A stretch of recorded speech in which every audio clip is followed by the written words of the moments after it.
Welcome back to the Language Lab, and today what I want to talk to you about is a very important figure in the world of linguistics. And what we're going to talk about is what he contributed to that. We're going to call it this: Chomsky's revolution. Now, Noam Chomsky is often referred to as the father of modern linguistics, and I want you to be able to understand why that's the case. So a central question we need to think about when we're thinking about Chomsky, behaviorism, social constructivism, is really there's a central question, or many questions, but one central question that might make it easy for us to understand is this question.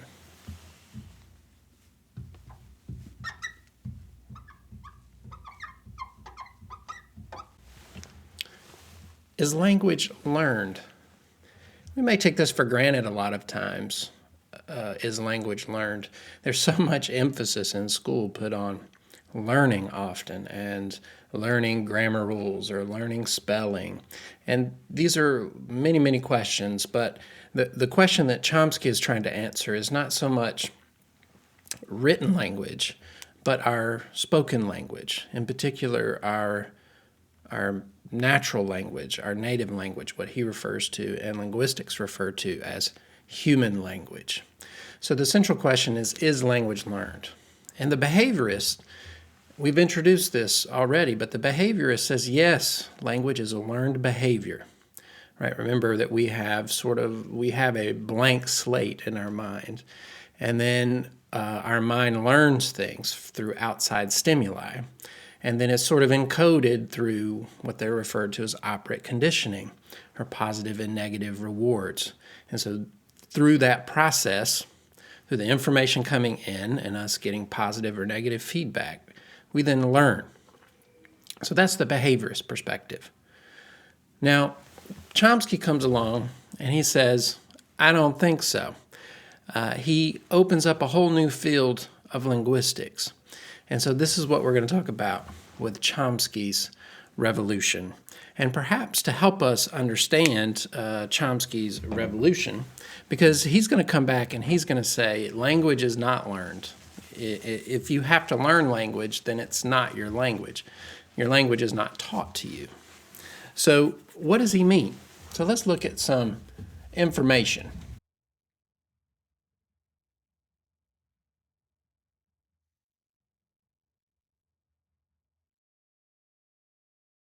So here's a quote that I think, well, before we get to the quote, I want us to understand what was Chomsky's revolution. And to help us understand that, we're going to need to understand what this word means.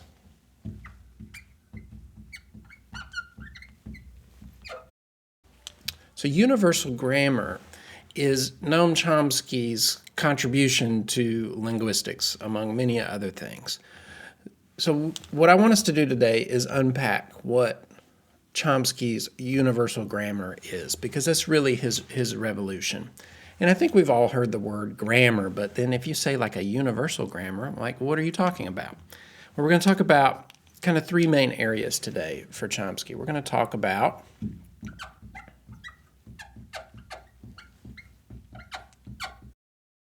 the language acquisition device.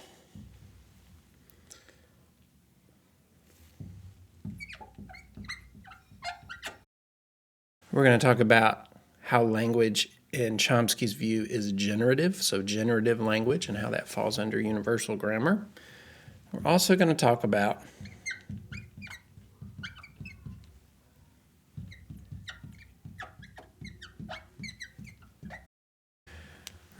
syntax or phrase structure and recursion.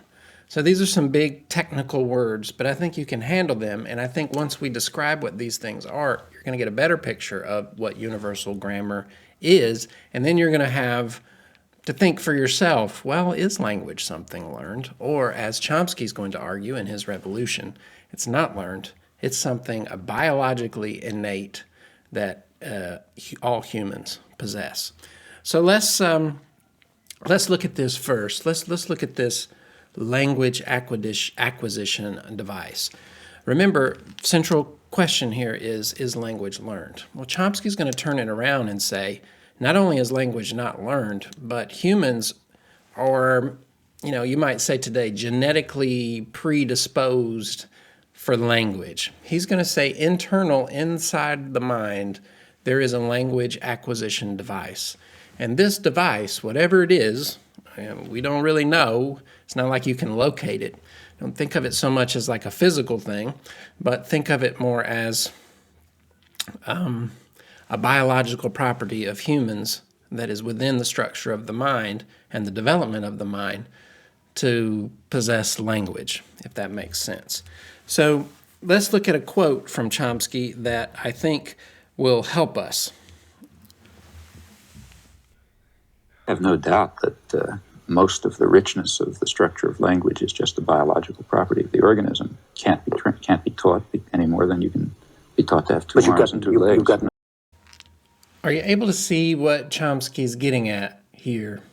Particularly here where he says you can't be taught it any more than you can be taught to have two arms or two legs. Again, we're getting to this distinction of is language something that is innately structured into humans, or is language something that is learned, a learned behavior? Well, Chomsky comes along and says you can't be taught language any more than you can be taught to have two arms or two legs. He also refers to you can't be taught language any more than you can be taught to see, or that you can be taught to hear.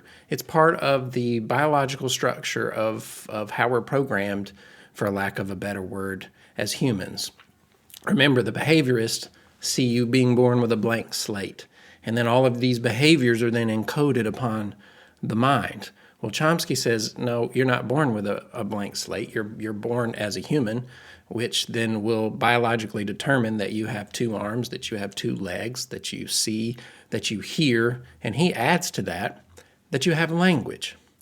And so this is a very big shift. This is a revolution in the intellectual world of linguistics. And so it really it does undermine behaviorism. It undermines that language is some behavior that just we learn.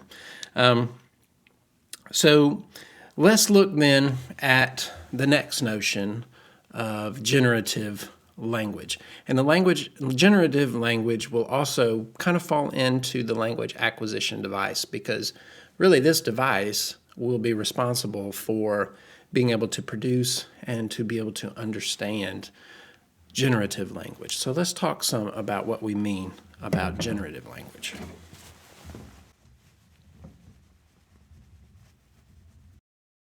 When we talk about generative language, well, what we mean is that language is a creative process. If language were not generative, or if it were not creative, you can think about a parrot, right? A parrot can parrot back sounds that sound like words, right? It's mimicry. So Chomsky's saying language is not a learned behavior. We're not mimicking back behaviors that we learned. We're actually generating new ways of speaking. We're putting together words, phrases, maybe that have never been said before. And when we say those things, that whoever is listening can understand that. They can interpret those new strings of letters and find meaning in that. So that is what is generative language. And you might say, well, that sounds sort of abstract, but another person who has done a lot of research in showing that language has this generative capacity is Steven Pinker. He's a cognitive scientist at Harvard, and he's done a lot of work working with children, analyzing transcripts of children's language, particularly in the way that they use verbs. But he helps he gives evidence for the fact that language is a generative process. So if we look at, for example, kids might say something. He references that kids would come up with a sentence such as this. So that the child would not be stuck with just parroting back sentences, but could slot new words and express new concepts. Which, again, as soon as you play with kids, you know that they do. They say all kinds of things that they didn't hear directly from their parents.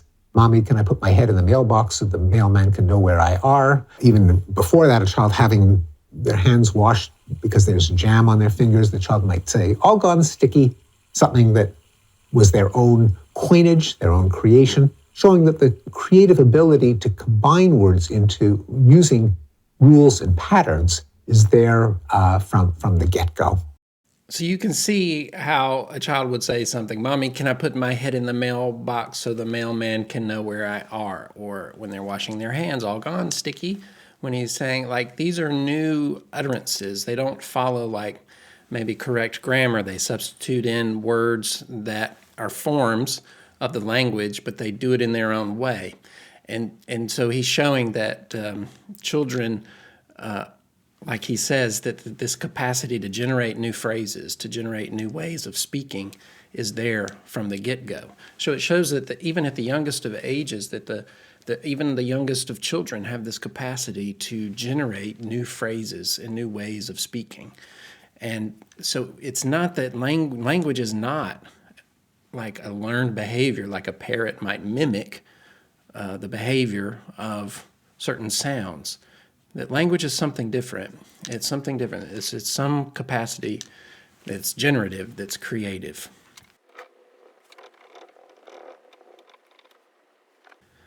So now let's look at a quote from Noam Chomsky that will show how he understands that language is a creative, generative process.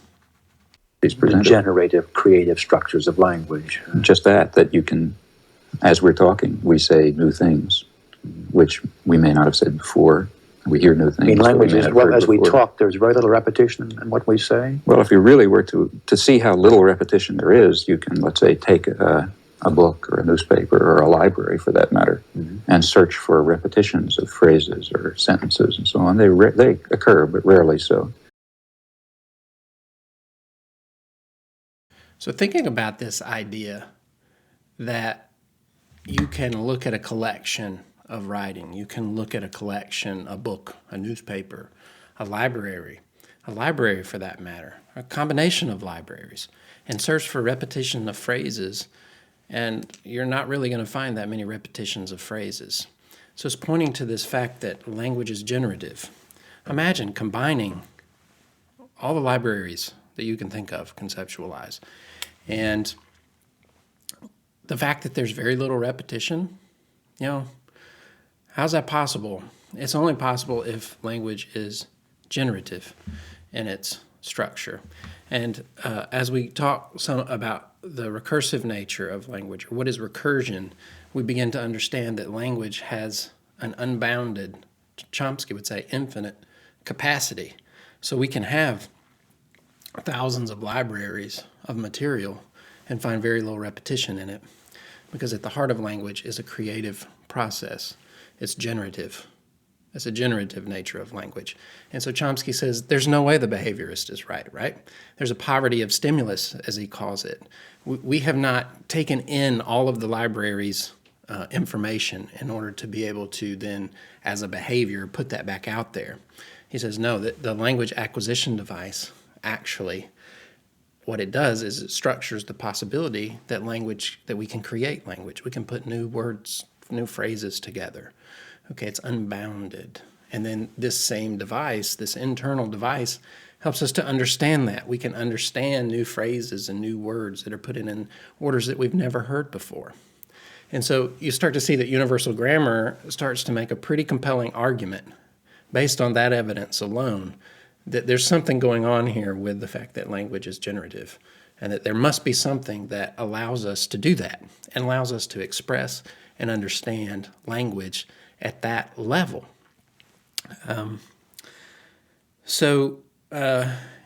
There's a concept in mathematics. Now, I'm not a mathematician, but this idea really was striking to me. I was in a training for like elementary level math, if you can believe this, and we're talking about fractions. And so basically the idea is if you take a simple number line, and let's just do a number line here. Let's do 1, All right, this is 1, and we're going to go to 2, right? And these are 2 fixed points between 1 and 2. And I'm going to get back, I'm trying to get to this idea of this generative, creative, unbounded nature of language. How can it be, right? It seems like language would have very fixed bounds. It's already difficult enough. I mean, we struggle with communicating intelligently and getting our point across. So how is it that it can be unbounded?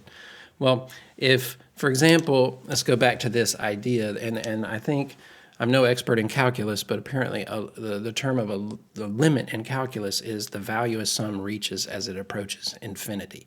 All right, which is a wild concept, but hang with me for a second. So if I take like a number line, and we have 1 and we have 2, and I say I'm going to add a fraction to this, right? So I'm going to add 1/2, right? So that would put me like right here. So here's, well, it's close enough. We'll say 1/2 is right here.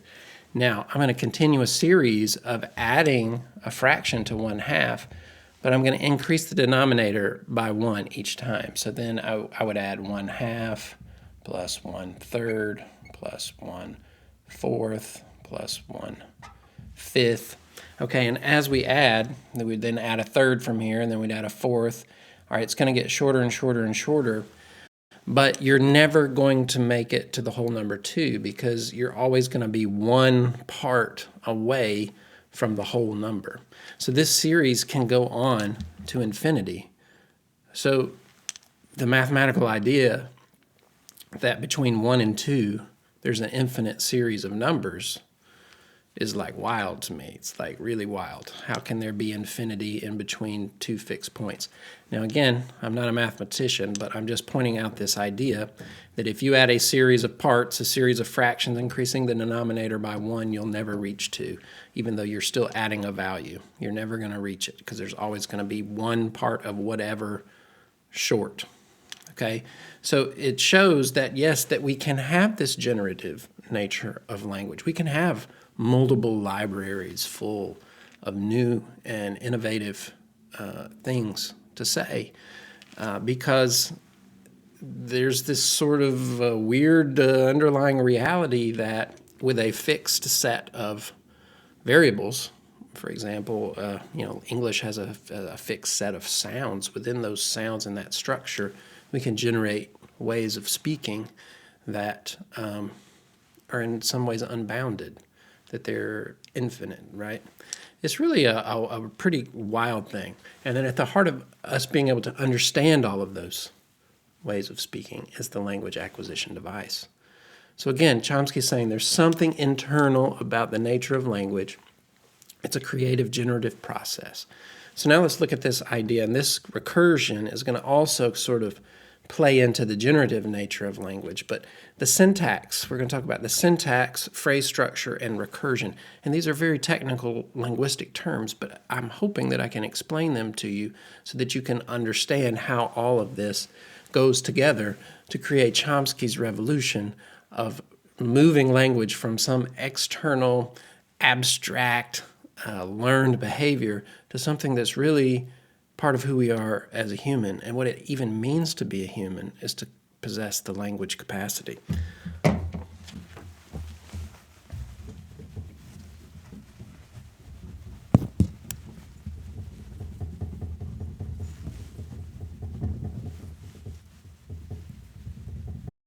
Okay, so let's look at this. Syntax, phrase structure, and recursion. Okay, so syntax refers to the underlying forms of language. Could be the word order, how words are ordered so that language is intelligible, right? Different languages have different syntaxes, basically the order of the words. But according to linguists, most of the world's languages that have been studied either follow like a subject, verb, object syntax or a subject, object, verb syntax. So the verb might be, first, or it might be after the object. But that's sort of when I'm talking about syntax, I'm talking about the way that words are ordered in order for a language to function, or the rules, the underlying rules of word order of a language. So I could take words in an English sentence and put them like out of order, and because it's not following English syntax, it's going to be very difficult to understand. And then phrase structure, Chomsky understood grammar as groups of phrases. Now, we could get into the technicality of phrase structure versus dependency structure, whereas dependency structure is actually how individual words relate to each other in order for the meaning to work. But Chomsky is looking at it with phrase structure. And so we're just going to look at some phrase structure characteristics and how recursion plays into that. And so what we mean by a recursion in language is that we can take a sentence such as, let's take this sentence for example.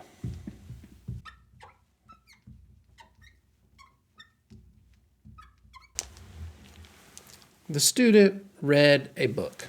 Okay, so if we look at this at a phrase structure, we have two phrases here, right? All right. We have a noun phrase, all right, and we have a verb phrase. Okay, now, getting back to the generative nature of language, this is a little bit of a side, but you can think about the noun phrase over here, the student. Okay, so that's going to be over here. Now, think about all of the different ways that this sentence could expand. The student, think of all the list of verbs that they're possible to say, right? And then think about how those verbs could be modified, and think about the objects that those verbs could impact, right? And so you can start to see that you start with a noun phrase, and then it opens up the possibilities of what could come next. But we're not going to look at that as much today as we're going to look at what does this recursion mean? Well, recursion means that we can take phrases, right? And then we can embed additional phrases within this phrase to expand the meaning of the sentence. Okay, for example, if we were going to embed a clause here, if we were going to show some recursion in this sentence, we might write something like this.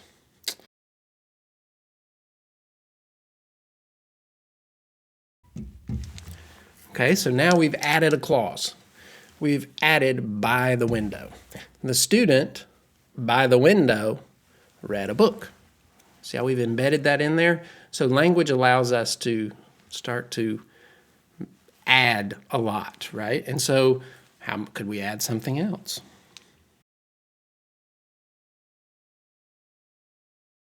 Okay, now we've got the student by the window read a book in his hand. All right, so we're adding a lot of like prepositional phrases here. We could continue to add these.